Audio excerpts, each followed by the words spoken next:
Seja bem-vindo ao canal Humberto Fundos Imobiliários. Eu me chamo Humberto e no vídeo de hoje eu vou te mostrar como que eu faço para investir em fundos imobiliários, acompanhar o mercado, sem que eu precise ficar vendo aí notícia de política, sem eu precisar saber o que o presidente atual está falando, o que o Lula está falando, o que o Bolsonaro está falando, o que está acontecendo de guerra no mundo, nem nada do tipo, tá? Então é uma estratégia assim bem sossegada, é um tipo de investimento para médio e longo prazo. Então eu não preciso muito de crises no momento para eu conseguir investir e eu também não estou muito interessado em vender essa minha cota valorizada, tá? Eu estou interessado no rendimento a longo prazo. Então eu vou mostrar aqui para vocês mais ou menos como que eu faço, os principais sites e o que eu costumo olhar de vez em quando. Então é um vídeo bem tranquilo, não vai ter corte, não é um vídeo que vai ter tópicos, nem nada do tipo. Já estou muito tempo sem gravar aqui no canal, então vai ser um pouco mais sossegado do que eu de costume. Vai ser tipo uma live, tá, galera? Tipo uma live. Vocês estão mais acostumados aí. Então, como que eu faço aqui? Primeira coisa que eu olho, pessoal, site do Tesouro Direto para eu ter ideia de como que tá o Tesouro IPCA 2035. Para que eu uso isso? Para investimentos de curto e longo prazo, eu saber se vale mais a pena eu investir agora no tijolo ou se vale mais a pena investir agora no papel. É basicamente isso, tá? Então a ideia aqui não é tipo comprar um papel extremamente barato por conta de tesouro ou um tijolo extremamente barato e daqui 2 meses vender ele. Não é essa a ideia, tá? É só olhar aqui esse gráfico para ver se tem algum pico recente ou alguma queda recente para eu saber mais ou menos qual vai ser a movimentação do mercado nos próximos meses. Vou dar um exemplo. Se eu colocar aqui no gráfico, por exemplo, um ano, e vamos supor que a gente tivesse aqui IPCA 2035, IPCA mais 2035 aqui selecionado, estava 5,77 em 14/8. O mercado de fundo imobiliário estava normal, né? Nada acontecendo, quedas e subidas normais, o mercado de lado, tá? Vamos supor que estava na época, eu confesso que eu não lembro. Se eu voltasse aqui e fosse olhar para o dia 21/8, do dia 14 para o dia 21, o IPCA mais 2035 bateu 6%, já, né, um número meio mágico do mercado. IPCA mais 6% ao ano, é o número que o mercado sempre está procurando. Então eu já olho assim e falo, opa, o Tesouro IPCA mais bateu IPCA mais 6,04%, já é uma taxa muito alta. Provavelmente nós vamos ver muita gente executando lucro em fundo imobiliário, vendendo fundos para executar um lucro, talvez um pessoal que comprou mais barato, ou um pessoal que simplesmente está querendo sair e correndo para alocar esse dinheiro em outro tipo de investimento. Por exemplo, o Tesouro IPCA+, ou algum CRI que está saindo acima disso, algum CDB que está pagando mais que isso e etc, tá?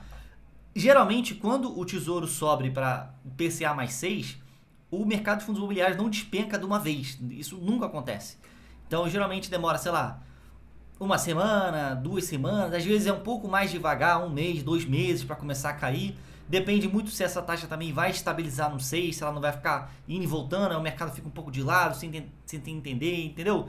Então é mais ou menos uma forma assim que eu olho para eu saber mais ou menos o que fazer na hora de aportar, se eu vou esperar mais um pouco para os tijolos ficarem mais baratos por conta do tesouro, ou se o tesouro caiu muito e eu vou preferir alocar esse mês em tijolo e mês que vem em papel. Então é mais ou menos essa ideia aqui que eu olho para tesouro na hora que eu vou investir em fundos imobiliários. Então aqui, por exemplo, o tesouro está caro já tem um tempo, né? Então vamos botar aqui 90 dias.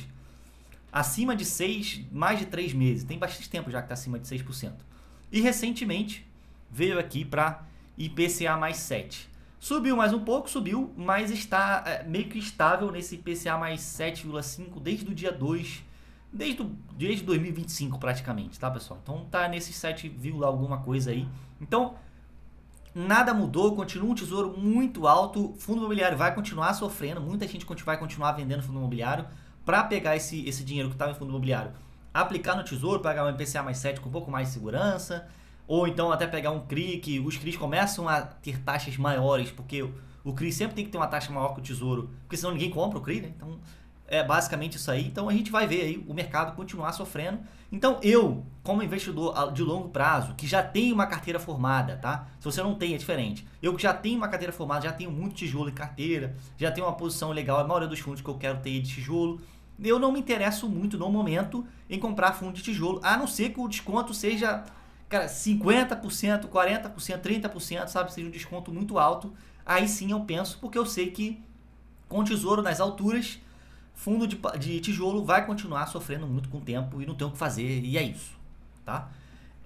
Aí se eu visse aqui, por exemplo, vamos supor que em vez de o tesouro estar subindo, ele estava caindo, tá? Então estava 7,37, eu olho aqui hoje, foi para 6,72. Eu já começo a olhar, falo assim, já caiu bastante, mas ainda está muito alto, ainda está perto dos 7%, 6,72 ainda está muito perto, ainda é uma taxa muito alta.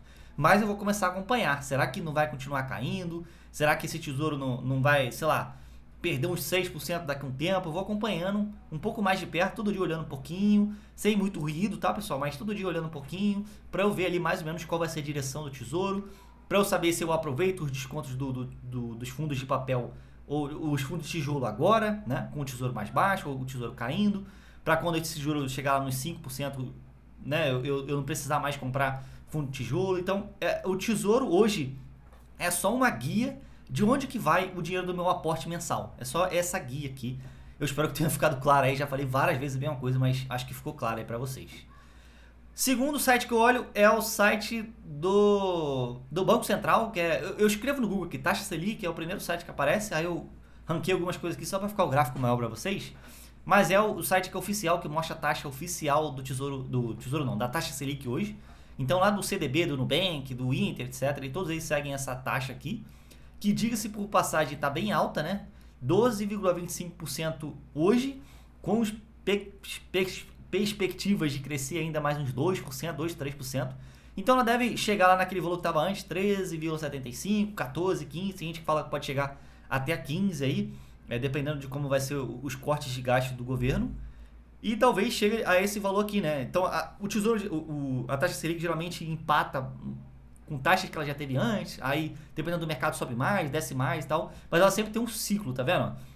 Ela fica caindo bastante, aí depois ela estabiliza, depois cai bastante, estabiliza, aí eles decidem se vai subir mais, se vai cair mais. Não acontece, por exemplo, do tipo, um mês subir 2%, no outro mês cair 3%, depois subir 4%, tal, não é tão volátil assim. Geralmente tem ciclos, sobe ou desce ou fica de lado, tá? Então quando fica de lado, aí quando a gente não sabe meio que se vai descer ou se vai cair, e geralmente é assim, tá? Então eu olho isso aqui também, é mais ou menos o mesmo pensamento que eu tenho ali pro Tesouro IPCA mais 2035.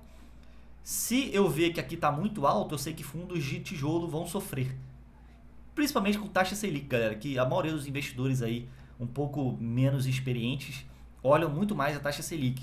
Tá? Então, quando a taxa Selic está muito alta, fundos imobiliários, ações, etc., os tipos de investimento vão sofrer, porque muita gente vende renda variável para comprar renda fixa ou colocar lá nos porquinhos aí dos fundos, dos bancos digitais. Então é mais ou menos a taxa Selic aqui, eu olho também só para me guiar em aporte. Quando está muito alto, eu sei que tijolo vai sofrer muito. Quando está muito baixo, eu sei que o tijolo vai dar uma valorizada aí legal. Terceiro site que eu olho é o site aqui da Ambima, que é o site que lista os IPCAs mensais.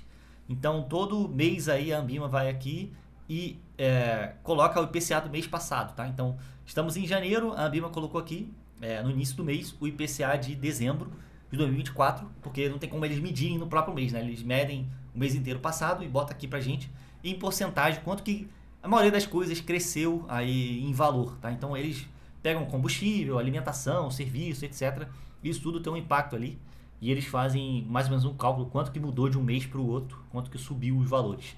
Aqui no Brasil, como vocês sabem, a tendência é sempre subir, porque a gente tem inflação, muita inflação aqui no Brasil. Mas tem meses que, por exemplo, esse aqui, ó, que a gente tem deflação, né? Então inflação negativa acontece bastante, tá, galera? É normal acontecer. Então aqui nos últimos meses, tá vendo? Em janeiro de 2024, 0,42% os preços subiram. Em fevereiro, 0,83%, março, 0,16%. Aí aqui em agosto caiu, né? 0,02%. Setembro, 0,44%. Novembro, 0,39%. Dezembro do ano passado, 2024, um mês atrás, 0,52%, que foi um PCA alto.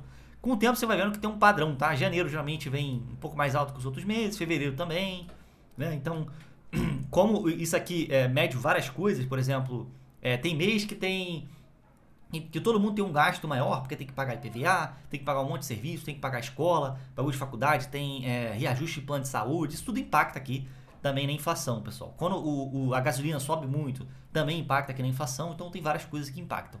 Para que eu uso esses números aqui mensais? Porque os fundos de papel pagam exatamente isso aqui. Fundos de papel IPCA, tá?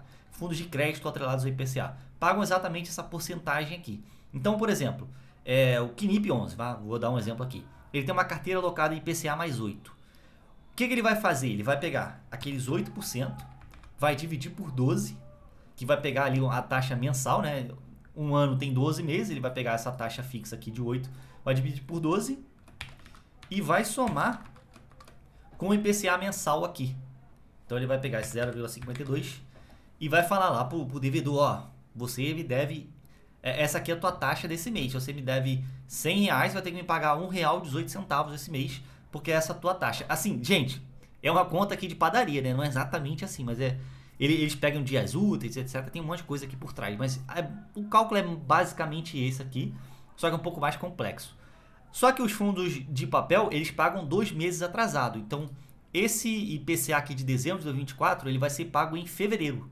Então, demora 2 meses, porque tem toda uma defasagem. Não tem como ele cobrar o IPCA desse mês já pro devedor, né? Ele cobra no mês que vem. Tem uma defasagem também do caixa, do fundo imobiliário, etc, etc. Então, eu olho aqui, por exemplo. Eu olho aqui que dezembro tá um IPCA bem alto, 0,52%. É bem alto. Todos os fundos vão pagar aí perto de R$1, etc, né? Todos os fundos vão pagar bem. Vocês viram ali que é uma taxa bem interessante, tá? Nesse exemplo aqui que a gente usou. O que eu faço? Eu pego e eu falo assim, ó, esse mês eu posso alocar em fundos de papel, porque eu sei que daqui 2 meses todos os fundos de papel vão pagar muito bem, daqui 2, 3 meses todos os fundos de papel vão pagar muito bem, vai ficar um pouco mais difícil o meu aporte nesses fundos de papel. Então eu vou aproveitar agora que eles estão pagando esse IPCA aqui de 0,39, aqui um exemplo ruim, né, porque eu peguei um que veio 3 meses alto, mas vamos supor que tivesse aqui, nesse mês aqui, eu ia pegar agora, o fundo pagando menos, mais barato, para daqui 3 meses ele começar a pagar mais e eu não precisar alocar naquele fundo quando ele está caro, entendeu? Então eu olho isso aqui também para guiar o meu aporte, para saber quando que eu vou alocar em fundo de papel ou quando eu vou alocar em fundo de tijolo, etc, etc. Mais uma forma aqui de me guiar também e funciona muito bem. Aqui na Ambima você tem que... É só você escrever, galera, no Google PCA Ambima. Você vai achar esse site aqui, aí você clica aqui PCA, porque senão você vai ver dados do IGPM, que é outra taxa, mas que não impacta tanto aqui os fundos imobiliários de papel, por exemplo. Aqui também consegue ver projeções, tá? Então, você consegue ver aí projeções de quantos eles acham que vai vir aí o IPCA do próximo mês, também. Estão vendo que em janeiro vai vir isso aqui, aí já colocaram isso aqui também, enfim. É um pouco maluco, depois você entende com o tempo, você vai acompanhando aqui. Eles costumam colocar aqui uma vez por mês, galera. Não lembro exatamente qual é o dia, mas eles costumam colocar aqui uma vez por mês pra gente e é bem interessante isso aqui de olhar também, para você poder se guiar aí enquanto que os fundos de papel vão pagar, para você saber também como alocar aí os seus recursos mensais. Outra coisa que eu gosto de olhar é o IFIX, então eu olho diariamente o IFIX, semanalmente, enfim, com uma frequência legal, não fico olhando o tempo inteiro, né? Olha, sei lá, uma vez por mês, uma vez por dia, só para saber mais ou menos como foi o fechamento aí do mercado. Coloquei aqui para vocês 6 meses, só para vocês verem um gráfico de queda do IFIX. Então, para você ver aqui no computador, né, no celular, não sei como é que faz, você clica aqui nessa bolinha e arrasta, ó. Então, até agora, de 6 meses para cá, o IFIX caiu 10%, praticamente, né? 9,11%. Vamos arredondar aí para 10%. Se você pegar aqui na maior baixa que tivemos, quase 15% de queda em 6 meses. O que aconteceu aqui, galera?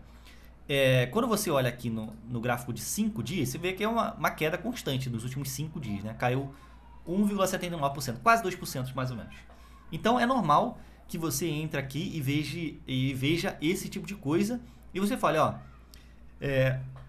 você consegue entrar aqui em um mês e ver uma tendência de queda grande, né? Ou uma tendência de alta grande, tá vendo? Em 6 meses também, em 1 ano ou em 5 anos, para você olhar esse gráfico e você se guiar, para você saber, ó, o IFIX está caindo muito, ou o IFIX está subindo muito, o que eu faço agora? Para onde que o mercado está indo, entendeu? Será que o mercado está caindo? Será que o mercado está subindo? E etc. Se você olhar, por exemplo, esse gráfico aqui, em conjunto com esse gráfico, você vai ver que eles são opostos. Então, por exemplo, se eu colocar aqui 1 ano e aqui no IFIX 1 ano, olha que engraçado. Aqui no Tesouro ele subiu, né? A taxa subiu bastante, ele saiu de 5,49 para 7,50 e o IFIX ele caiu, tá vendo? Ele ficou de lado bastante tempo porque a taxa ficou praticamente de lado, o mercado sem saber para onde é que ia. Aí depois que ele pegou aqui o embalo, que foi para 7 e pouco, aí que o IFIX caiu, tá vendo? ele caiu ligeiramente, assim, né? Caiu rápido até. Aí aqui ele caiu bastante, chegou até a ficar um pouco exagerado. Aí o mercado já se movimentou, falou, pô, tá muito barato, vamos comprar, eu acho que vai melhorar o mercado, e etc, né? E voltou o investimento gringo pro país, aí isso aqui tudo voltou. Quando você olha com o tempo, você vê que faz diferença sim, tá? Então é um gráfico um pouco complexo de ver, mas vocês vão ver que são gráficos opostos, que você consegue ver aí o IFIX caindo quando a taxa sobe, e é sempre o inverso, tá? Quando a taxa sobe, o IFIX cai, quando a taxa cai, o IFIX sobe, tá? Porque o pessoal tá sempre procurando aí o que tá pagando mais. E outra coisa, para quem gosta aí, tá? Quem é ansioso para ver cotação todo dia, eu gosto de ver só fechamento de mercado, galera, só fechamento. Às vezes eu vejo abertura também de mercado, tipo a hora lá que abre a bolsa, mas eu gosto mais de ver fechamentos. Então, tem essa tabelinha aqui, enfim, tem esse site aqui do Status Invest, que você consegue ver os fechamentos do dia, você coloca aqui fixo só os principais fundos imobiliários, e ele te fala, ó, quais são as maiores altas. Aí aqui vamos olhar só os 5 primeiros, tá, galera? Então eu já bato o olho aqui e vejo que RVBI subiu 3%, LVBI 3%, VCJR 2,5%, HTMX, BROF. Nenhum desses fundos me impacta muito. LVBI eu já sei que foi carteira automatizada, que comprou, que subiu o fundo. RVBI acredito que tenha sido também. VCJR estava muito barato, tem muita gente no YouTube falando sobre, então é um fundo que está subindo bastante nos últimos dias. HTMX sempre é uma volatilidade maluca.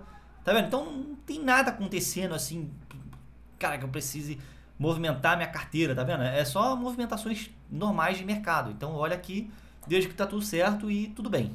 Eu vejo aqui também baixas do mercado, quais foram os fundos que caíram. Eu vejo aqui que o CCME caiu 6,97%, não é um fundo que acompanho, então eu deixo quieto, tudo bem, né? Life 11 também não é um fundo que eu acompanho. Kisu, enfim, é um fundo de FOF, então vai continuar sofrendo também.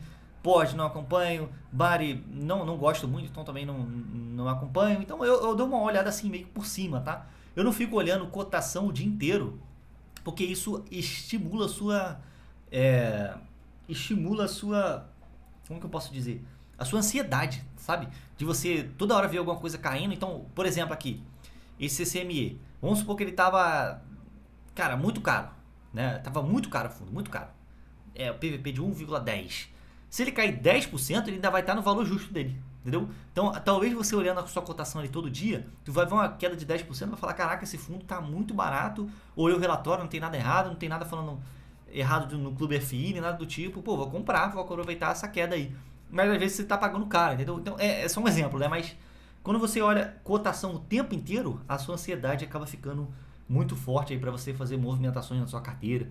E isso é pro inverso também, um fundo que valorizou muito numa hora para outra, você vai querer vender, depois você não vai conseguir comprar no mesmo valor, enfim, é um monte de coisa assim. Eu gosto de olhar só altas e baixas de vez em quando, tá, galera? Não olho fielmente todo dia, porque isso também acaba impactando aí.